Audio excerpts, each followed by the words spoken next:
Welcome to the Flyboy podcast, where we bring you just one thing, cool flying stories. I'm your host, David Moore, and today I'll be talking with Bill Lake. General Lake spent 29 years in the Air Force. He has more than 4,000 flying hours in 8 different aircraft. He was the squadron commander of one of the operational 117 units back when the program was still in the black. He was also the vice commander at Incirlik Air Base during Desert Storm. He has been a wing commander 3 different times, and he is now happily retired in Fort Worth, Texas. General Lake, thank you for joining us today. I noticed that you've flown a great many airplanes, the F-4, the AT-38, the F-5, the A-7, the F-117, the F-15, and the F-16. Now, none of those are gliders, but I understand you have some glider time in the F-16 Falcon. Tell us about what happened that day. I can tell you that the F-16 is a glider because I've got about almost 25 miles and I think about 6 minutes, if I remember correctly, but don't quote me on that one, of glider time. I was doing an FCF, a functional check flight out of Hill Air Force Base. The strange byproduct of that story is I was doing aircraft 090, which was a B model, so it's a 2-seater, and one of our TX students, transition course students, went to the ops officer at the duty desk and said, "Hey, I see you got a 2-seater going up. Can I sandbag a ride?" Well, you know the old saying, there's no such thing as free flying time.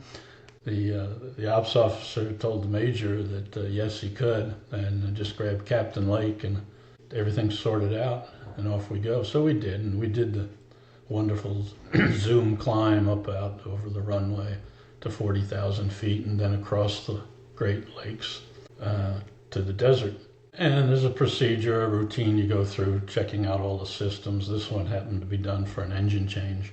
I did my 9G turn, and I did my backup fuel control check, which is normally the one that's the hairiest.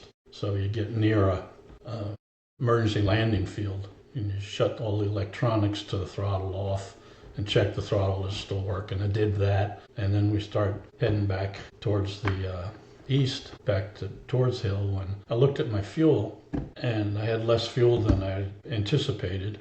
So I said, well, Lake, what'd you mess up here? And we'll just head back to the base now rather than doing a couple more events. And then I noticed again, fuel's a lot lower than it should have been. I pulled my throttle back to idle and I think it was running about 9,200 pounds per hour, which is kind of high. Pushed the throttle up and the needle just went meow, and I said, oh goodness gracious, we've got a problem. So I started a climb for altitude, said we're not going to make it back to the base, and fortunately on FCFs I always carried Michael's Army Airfield in the INS as well as Wendover over on the Utah-Nevada border in the INS. And so I spun in Michael's because I was in a climbing right-hand turn and started computing my altitude and distance. And I said, this might be a little too far. So I spun it to the next destination, which was Wendover, and it was about 4 miles closer than Michael. So I just continued that right-hand climbing turn. It's about 4,000 MSL out there, and I think I got up to about 28,000 feet MSL, and I was about 25 miles away from the field. So I back into idle. I've only got a couple 100 pounds of fuel left, and I start my 210 knot glide. And Major in the back seat says, "Okay, Bill," says, "is there anything I can do to help you?" And I said, "Be honest, be quiet, let me do my thing. I'll ask for help if I need it, but make sure your seat is armed because this is going to be touchy." And as I did the math, I figured, well, if I don't encounter strong headwinds, I can probably make it to the runway. But up until this time, we had always practiced simulated flame-out landings, SFOs, starting at a high key overhead the runway, spiraling down to a base key, and landing. And there's no way I was going to get there. I just wasn't going to have the altitude and the range to get to even to, I think, a base key. If I could get there, I could reach the runway straight in. To complicate that, I didn't have navigation aids, but I'm talking to Clover Control on the radio. I did have it in the INS, and I knew the runway alignment heading, so I kind of maneuvered to get lined up with that and set up my 210 knot glide. But there was a Cirrus deck below me, out over where the airfield was, not necessarily where I was at the time, so I pretty much could tell, I was in the right parameters of getting to where the field was. But we had to punch through this little deck of clouds. And so I said, hang on to your hat, here we go. I said, when we break out of the clouds, if I see the runway in front of me and judge that we can make it, we're going for it. I said, if I pull through the clouds and it ain't going to happen, I'm going to pull the nose up, kill the descent rate, and tell you that we're going out. And he says, got it. So we punched through, and I still had my 210 knots because I didn't want to bleed it off yet. You needed to be below 190 knots to gravity drop the gear. The mains will come down, but you need 190 for the nose gear because it actually swings forward when it comes out.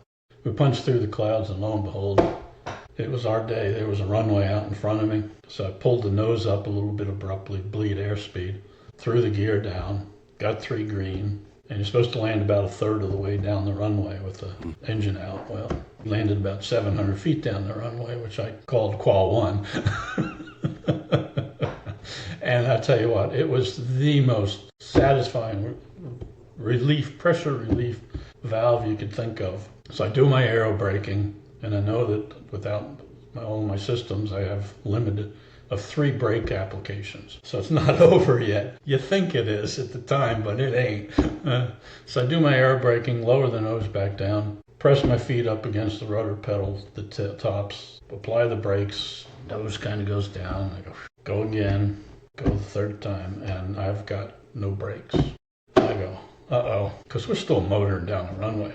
So I try the parking brake, I try the anti-skid off, I tried everything I think that heaven might bestow upon me at the time, but I already used up all my good luck. So we coast down the runway, and feeling at the time was, you know, if we could jump out right now, we could hold this airplane back because it's not going that fast. But if you go into the dash 1, it says that below 70 knots, because of the nose gear door, I believe it is, the airplane goes into an insidious right turn. Sure enough, they were right. The airplane just starts drifting off to the right, and there's an edge of the runway there, and I'm going, man, after all that, we're going to trash this damn airplane? I'm not happy. And there's a big old metal 1,000-foot remaining marker there, and I thought we were going to hit it.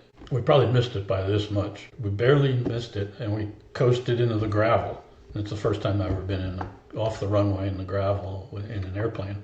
And I go, well, could be worse, until all of a sudden the nose goes down and we settle right there. The airplane came to a stop. I said, put your pins in, canopy's coming up, clear. I said, okay, it's big man's jump off the side, but let's go ahead and get out of this airplane, because I don't know where all the fuel went. About that time, I see this old suburban, not a suburban, but a suburban type vehicle racing across the desert coming up to us. So we both climb out, and we're back at the aft end of the runway, or the airplane, and you can just see the fuel pouring out of the bottom of the jet. And we get to the back, and where the term I used before came from is the guy that was on the free ride said, well, that just goes to prove there's no such thing as free flying time. I said, yeah, sir, you got that right.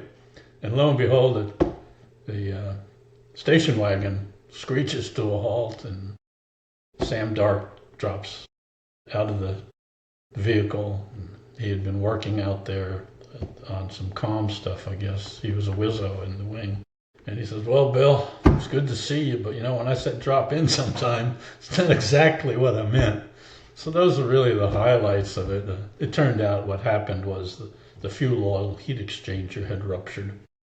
There was a TCTO to fix it, but that hadn't been done yet.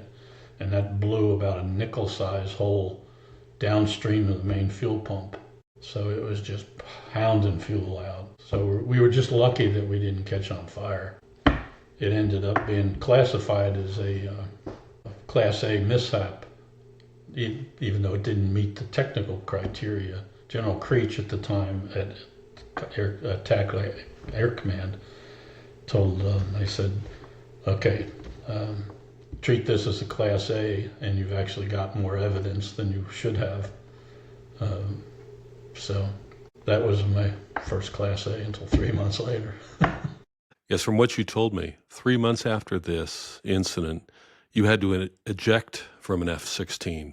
Can you tell us, what is it like to eject from an airplane? I used to say that flying an F-16 was the greatest e-ticket ride that you could find.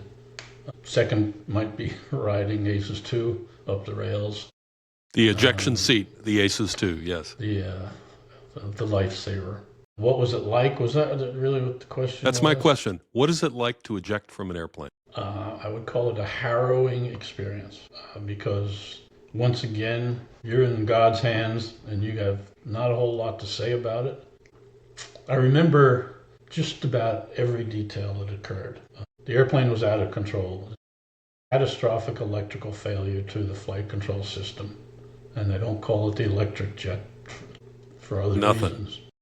Yeah, when electricity goes, everything goes. And I was limping back from the working area down in Arizona, the cells we had deployed down there, snowbirds, because it was January.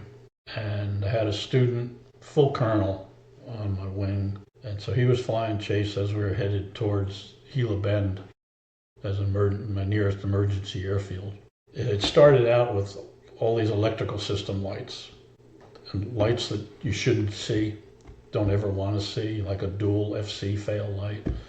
And lights were resetting, and it got so unusual and unexpected that I told my students, I said, turn your gun camera on. I want to record everything that's going on here because otherwise nobody was ever going to believe me. So I started reading through the checklist again, and I verified the switches and what we were doing and what the indications were. And eventually the airplane started mushing, trying to fly wings level. The nose would go left and right like a canoe without a rudder. That got worse and worse until the airplane pitched up. It rolled to the right and unloaded. And at this point, I consciously always strap in tight. And the airplane continued out of control. Then it rolled out, and I was pointed toward the little town of Gila Bend. And I said, this ain't gonna work. So I yanked the stick to the left and pulled, and I remember the nose coming through the runway. The runway was somewhere from 5 to 8 miles in front of me now. And just as the nose went through the runway, it just pitched up real hard, tucked again. Fortunately, Colonel back there is my student, starts yelling, bail out, bail out. Good idea. And I couldn't worry about the conditions because I no longer had control of the airplane. So I reached down, between my legs is where the F-16 handle is, and I said, okay, here we go. I remember the canopy going with the ring of fire that they always talked about along the canopy rails, which is little charges that kick the canopy off. Then I remember the seat rocket motor firing. One you don't forget because it's about 16 instantaneous G's, which was just right up against the seat of my seat. Next thing I remember is the wind blast. And so I hit the wind stream, and it was like somebody had grabbed the back of my flight suit and yanked me out of the airplane. That was probably seat separation. Then there's a little gap in there someplace, because the next thing I remember is I'm close to 10,000 feet above the ground, but I wasn't tumbling or anything. This is real life now. I wish I'd have paid more attention in life support training. True story. It was a quote, but I'm talking to myself, having a difficult time moving my head because my neck hurt. I can't see the canopy up there. So I go back here and I grabbed and found my worst choice, and that is I've got a cluster of risers, not a spread of 4 risers, which is everybody's greatest fear when you're under a parachute, I guess. So I thought about it and I reached back and I said, okay, I got to grab a couple of risers and try to spread them apart so that the air will get up underneath the parachute. And that worked. See, I had a full parachute. So I said, okay. Now I'm saying, don't do anything stupid, Bill. You can live through this. 2 broken legs, broken ankles, a broken arm, hard landing, whatever. You can live through this. I'm still floating on down. I was in the parachute for about 6.5 minutes. Something was wrapped around my leg, my right leg, and the winds were blowing my wonderfully equipped life raft, which deploys automatically, and it's on a 25-foot lanyard, and I'm out over the damn desert. I said, okay. I said, if we live through this, we'll find a use for it. So I unwrapped that, and then all of a sudden I laughed.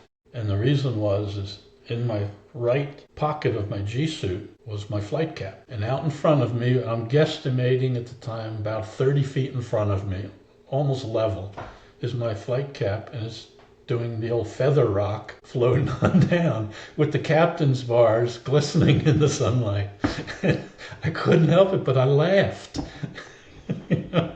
Wow. So I got over that, didn't catch it, because I had other concerns now, because I was going to hit the ground pretty soon. And so I said, okay, there's those big Socorro things out there in the desert, and you don't want to hit that. And so steer this thing. So I recalled that you pull on the back riser, right side to go right, and left riser to go left. And I said, all right, let's try that. And I pull on it, and I said, yeah, it turns. But I was whipped. And I said, save my energy, because now as I'm trying to put my human flight vector on the ground there, all I see is this big Socorro. And from up there, it looked like it was 80 feet tall. And all I could picture now was the cartoon of, was it Wile E. Coyote. Wile E. Coyote impaled on this thing. And that was what I had pictured in my mind. Say, okay, here's where the vector's going. It's going to be a right-hand turn to avoid that thing, Bill. And because I'm still talking to Bill. I don't know who I thought I was, but I punch off the survival kit, probably a little bit higher, and reach back there. And I wasn't tired anymore. I mean, the adrenaline was in an IV tube at this time. And I pulled down on that thing, and it was just like you would picture, this glide, turn and glide to the right, and hit the ground, rolled. Probably the best PLF I ever did in my life, the one I most appreciated. Parachute landing fall, yes. Hit on the feet, over on the calf, over on the hip, over on the side, and I came up, rolled up, and I was on my knees, upright, and I just give it the old Fonzie thumbs up, like, holy, you know what, I lived through this so far. And I'm thinking, okay, what do I have to do now? So I took a few deep breaths. I can't say how many, but it was a few. Looked up at the Socorro and I said, okay, it's not 80 feet, but damn, it's big. First thing I did is I grabbed my hit and run bag and my emergency radio, and I go on guard frequency and try to contact my wingman. And I'm not getting any answer because he's still orbiting up above. There was an A-10 working on the tactics range. He heard me. He relayed to control. Control got a hold of the pilot and told him to go to backup. So we went over to 2121, I think it is, on the backup. I got him on the radio, and the first thing I did was I said, I'm okay. I said, fuel check. He was my student. I was still responsible for him. And so he gave me a fuel check, and I said, you need to beat feet back to Luke. And so he did. The only complication in the whole thing was that it was quiet hours at Luke because they're having a change of command ceremony.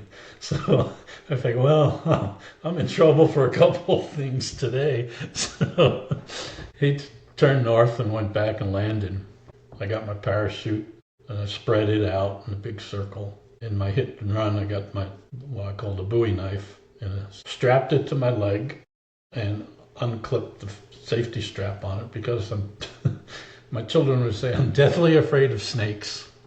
So that was my big challenge now, is to keep the rattlesnakes away from me. I'm talking to the controller down there for the range space, and he says, yeah, they got an ambulance coming from Gila Bend, which was about 5 miles away. And they said, and they've just launched a helicopter from Luke. If I get a choice, I'm rooting for the helicopter because it'll be a nice ride and it'll get me quicker back to the hospital. So then I found the pen gun flares, and I said, use them or lose them. So I started firing those things off while I'm looking for snakes. And lo and behold, the helicopter got there just before the ambulance did. They had a flight surgeon on board. He kind of looks me over and says, okay, well, let's get on board and head back to the base and get you really checked out. I said, pencil and paper. He hands me a legal pad and a pen. I start writing because I was through an accident investigation 3 months prior and I know the routine. And so on the way back, he's talking and I'm writing it all down. Fortunately, I had a witness and it did have a good recording. So the board didn't have a whole lot of trouble figuring it out. They ended up putting 4 PMGs in the Block 15s and on to help the quadra-redundant flight control power system. They left me in the hospital for 2 days because I had oral surgery. They had to tie the muscle back together again in the chin here and then close me up on the inside and check me for head and neck injuries and all that. Then they bandaged me up here all the way around, and so my friends would come and make me laugh. But we did go back in a helicopter a few days later because they wanted me to help find the ejection seat and the 80-foot Socorro. But we found the ejection seat. We found the impact point because they needed to go pick up small pieces. They took a picture of me standing in the crater, all bandaged up, saying, "Hey, I beat this one." So yeah, that was the probably one of the more interesting days of my life. Well, those are a couple of rough experiences you've shared. Let's go to the other end of the spectrum. What's the coolest thing you've ever done in an airplane? I'd have to say the dead stick landing was the coolest because it was the first successful dead stick landing. It may be still the longest glide. I don't know. I don't keep track. I know that one of the other guys had glided 40 miles in the UK, but when he got down there, it was an old World War II runway that they built houses on, so he had to turn away and jump. The second coolest thing, I was a finalist for Thunderbird lead, commander leader position. So I went and I traveled and flew with them. And I think the coolest thing was flying the lead position with a 4-ship diamond and going over the top in a loop. And I'm looking out and I go, this is pretty cool. Okay. Granted, actually, no, I didn't get selected, but I also hadn't volunteered for it either. But once they told me I was a finalist, one of the 3, I put everything I could into it and would have liked to have done that. But as it turns out, that 3 hours before the Thunderbird change of command took place on the 10th of February, I took command of a non-existent F-117 squadron. So it all worked out fine. But that was pretty cool. So can you share with us a little bit about that non-existent F-117 squadron uprange, and what can you say about it now in retrospect? Well, I'll back up a little bit. I was doing my penance at TAC headquarters in the DOO, the Operations Directorate. I was a brand new lieutenant colonel, and my full colonel boss called me into his office. And he said, "Did you mean it when you said you'd go anywhere, any time to fly again?" And I said, "Absolutely, sir." And he says, "All right." Hands me a piece of paper with a guy's name and number on it. Said, "Call him. He's interested in hiring you." I go back, get on the phone, dial this number. It goes through a couple of different switches to someplace in the universe and get a hold of Colonel Mike Short. Everybody knows Mike Short. And I said, "Sir, Colonel Ulstrom suggested I give you a call." And he said, "Yeah." He says, "I want to tell you what I can tell you, and I'm not going to tell you what I cannot tell you. But here's the deal. Relocate to Nellis Air Force Base, Las Vegas. Then you'll go away on Monday and come home on Fridays. And that's about all I can tell you about what you're going to be doing." I said, "Okay, can I think about it?" He says, "Yeah, call me back tomorrow." Took it home, discussed it, called him back up first thing, said, "I'm in." So relocate out to Nellis, Las Vegas, got checked out in the A7, and coincidentally the Thunderbird thing was still dragging out.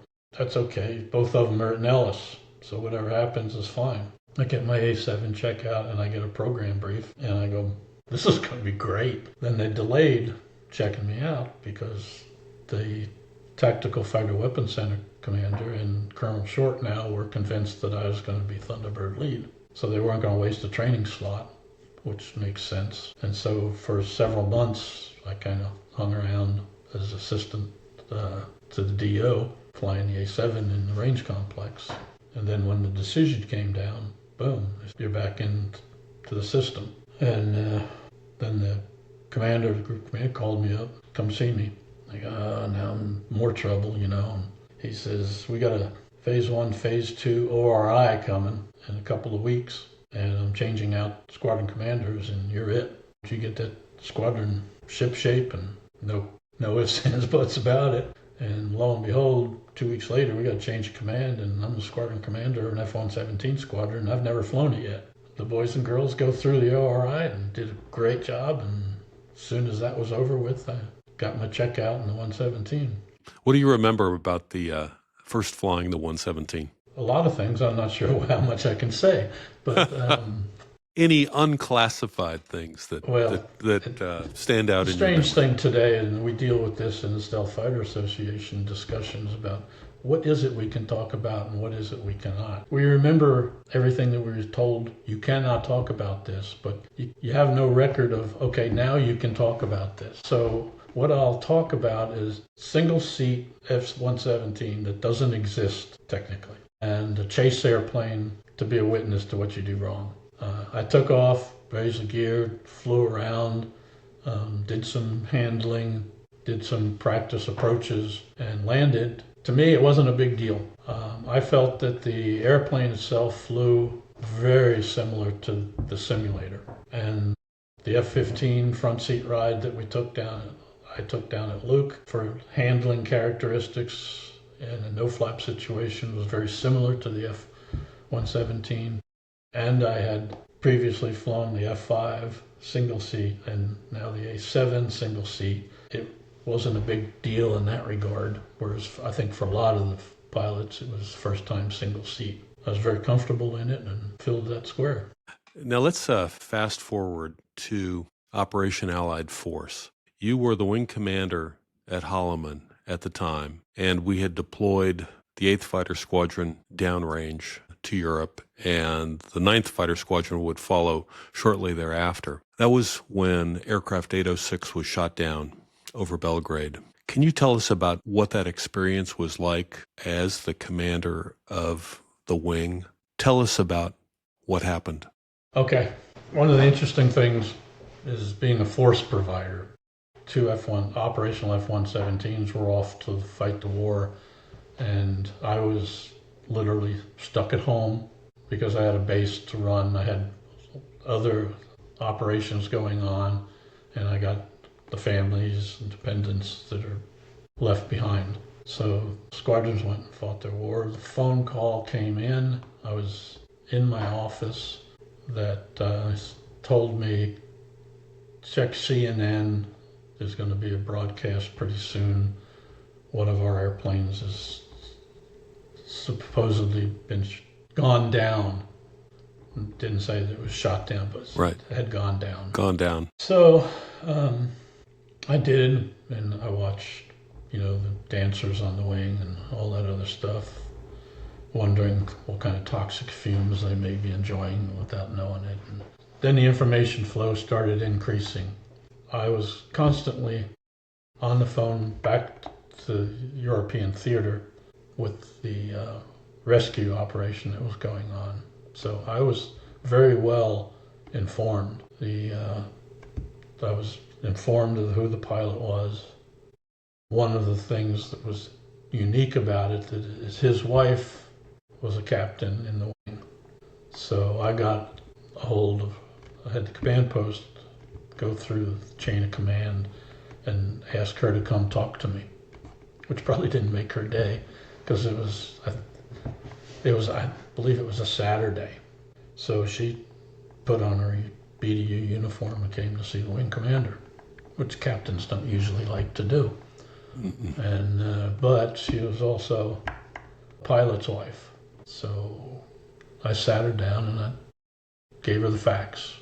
Airplane went down near Belgrade on a combat mission. Your husband is the pilot, and all of the information we have at this moment is that he's on the ground and alive. A rescue operation is underway, and that's about at the time all I could tell her, because that's all I knew. And she said okay, and she dismissed and went back to whatever she was doing at home. And I said, I will keep you in touch. And then I had this other issue to deal with, and that is that, yes, it was Saturday, because Saturday evening we were having the farewell party for the vice wing commander. And we had a lot of people, both on base and off base, coming in for this. I said, all right, I got a decision to make, and that is, are we going to go through with this, or are we going to cancel it? And I said, and we've got thousands of people that are pins and needles on edge, waiting to hear what the outcome of this is. I decided to bite the bullet and go through with the farewell party, but I had a classified stew phone installed in the back room, right behind the dining room. And I'm the master of ceremonies, so I'm talking in the microphone, and then I'd slip away, and I'd go back there and I'd be on the phone getting updates, and then I'd come back in and be glad handing all the civilians downtown. You just can't make this stuff up. That's right, yeah. I can't. No, I would never have made this one up. So, shorten the long story, I'm back on the phone, and I get informed that he is in the helicopter being extracted. Exfiltrated, there we go. You're the master of big words. And he was beating feet out of the Belgrade area. And indeed. But he was on his way, and everybody I talked to on the phone, I talked to the doctor that was talking to the flight surgeon that was on the helicopter, and then they got him on a C-130, and then he was on his way. And my first call was to his wife, and I said, he's on his way home. And I must have had tears running down my face like a waterfall. It was just a glorious phone call. And so then I got rid of all this, put my stern face back on, walked up to the podium, and said he's been picked up and he's on his way home. And turned out to be a great party then. Well, that's what I heard about the party afterward. It went from being the most somber, almost funereal party to being the most joyous, raucous party ever. And it happened like throwing a switch halfway through. Yes, I would agree with that. And I'll tell you, because of the other story that we talked about on life support, I could not have picked a better person to have to go through the escape and evasion and all of this. I mean, here's a guy hanging a parachute at night in the dark, pulls his radio out and broadcasts on that. In the chute, as he's coming down. In the chute, yeah. And then to escape and evade, all of the soldiers that had him trapped, the dogs coming in sniffing for him, and still have the presence of mind, the training, the experience, and the will to survive. He did a magnificent job. He did. All of us in the squadron said at the time, they shot down the wrong guy, because any one of the rest of us, if we'd been shot down, we would have been captured. But he knew exactly what to do and exactly how to do it. And he was just did a masterful job. To me, he goes down in the history books like Roger Locker, who survived 23 days in Vietnam. This has all been very somber, or a lot of it's been very somber. I don't think I want to go to my last question. Let's talk about something fun. Let me ask, have you ever been lost while you were flying? Yes. How much would you be willing to share? Fortunately, it was in pilot training. I was in T-37 phase, and they were bringing back experienced pilots from Southeast Asia, and a new one, a captain, a very experienced captain from the C-130 came in, and they decided to make me his student because doing well. I actually was number one in my class at the end of T-37s, and I had a great instructor pilot. I mean, he was he trained me, so they gave me this other one. I'll remain nameless, but to protect the guilty. But he's in the right seat, and I'm in the left seat. And usually when I'd do something wrong, he would reach across, squeeze my oxygen hose, and I'd go, not thinking about releasing the mask, and then I could breathe. So he was that kind of instructor. We were on a night round robin from Vance Air Force Base in Oklahoma, where everything looks the same. And we head out to the east and up to the north, and after a while, kind of glancing at each other and says, "Are we where we're supposed to be?" And he says something like, "Pilot, you tell me." Well, neither one of us knew if we were where we were supposed to be. So we did the chicken's way out and called air traffic control and asked for a vector back to Vance Air Force Base as if we had, navigation failure. What we had is brain to stick and throttle failure. And they gave us a vector back, and he called the ride incomplete. Because he was as much at fault as I was, because he didn't know where we were either.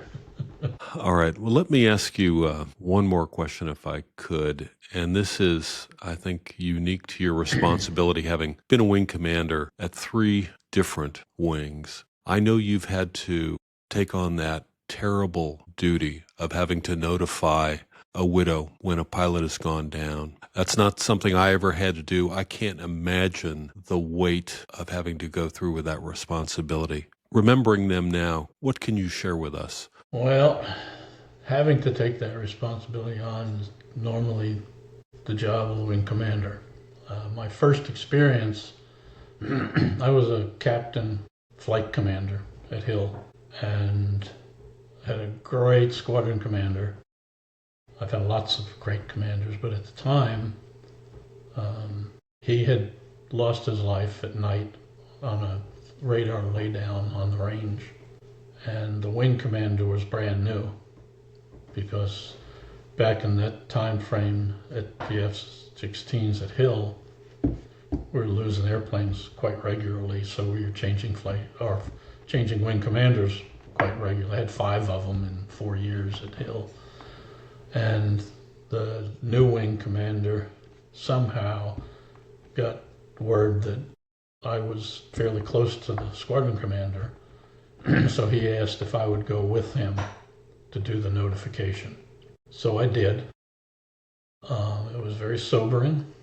I mean, there are not the right words to tell a widow that she's a widow. But got through it. I did, at her bequest, perform as the escort officer for his remains to and at Arlington National Cemetery, which, if you haven't seen one of those honor ceremonies, it's just heartbreaking. I thought maybe, later on as a wing commander, I was hugely into safety. I did not want to lose a pilot or an airplane. Probably how I got the nickname Hammer, because the rules are the rules. It's black and white, and I didn't accept anything less. And I was the wing commander at Shepherd with the Euro-NATO Joint Jet Pilot Training Wing, the 80th Flying Training Wing, as a full colonel. And we had 2 T-38 instructor pilots on cross-country type flight, and they were going into Dias. They were on final approach to Dias and were impacted with a large bird that went through the front canopy, and it killed the pilot in the front seat. Pilot in back seat was able to land the airplane. So I got the information and gathered up the chaplain to track down the pilot's wife, who was at work. This was actually the 3rd one, so I'll finish the 3rd one and go back to the 2nd one. She was at work. It was going to be on the news soon, which is always one of the hazards that you're fighting against, the timeline. And so I had to get to her before the news got to her through the media. So I went to her workplace and, in a Class A uniform now with a blue staff car, managed to get inside before I was really noticed, and then had to sit her down. And there's just no way to break it easily. You just got to cut the cancer out right away. And I told her, and she was pregnant for the first time. Yeah. And finally, the chaplain tries to console her, and her friends try to console her, and then it's get out of Dodge, leave her be and let her deal with this now in her own way. So that was actually the third time.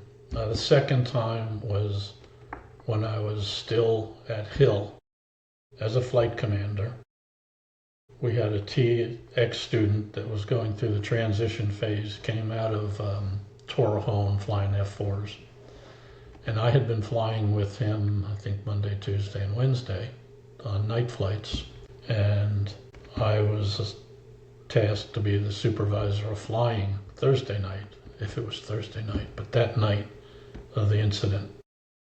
So I had to get somebody to fly and keep the continuity up. And so one of the other flight commanders took that, and they went off and flew. Anyway, he didn't come back from that mission. I'll spare the details, but I had to track down his wife. I got to her at home, and as my luck would have it, he discovered her when he was stationed in Spain and married her, and she didn't speak a whole lot of English. And I can order a beer in Spanish. And we got through it. She too was pregnant with their first child. So after those three things, I did become the hammer when it came to safety and rules compliance. It's black and white. It's dangerous business. There's an awful lot at stake. I mean, even in Alaska, where I was essentially a till of the Hun, where it came to speeding, I just couldn't accept it. I wasn't prepared to do another funeral, to do another notification. And it's hard stuff, but it comes with the territory. You get the excitement and the thrill and the honor of being a commander, but there's a whole lot they don't tell you about. Thank you so much. Thank you for sharing, obviously, what are some of the most difficult and yet important command insights. I really appreciate it. General Lake, thanks so much for being with us today. You've been listening to the Flyboy podcast. This podcast is brought to you by our parent organization, the Flyboy Lab. The mission of the Flyboy Lab is to elevate awareness and appreciation of aviators, their service, sacrifices, and contributions. Hopefully, we've met that mission today. New episodes of the Flyboy podcast drop every Thursday morning, and you can find all of our episodes on our website, theflyboypodcast.com. Until our next sortie, push the Mach, use the vertical, and fly safe.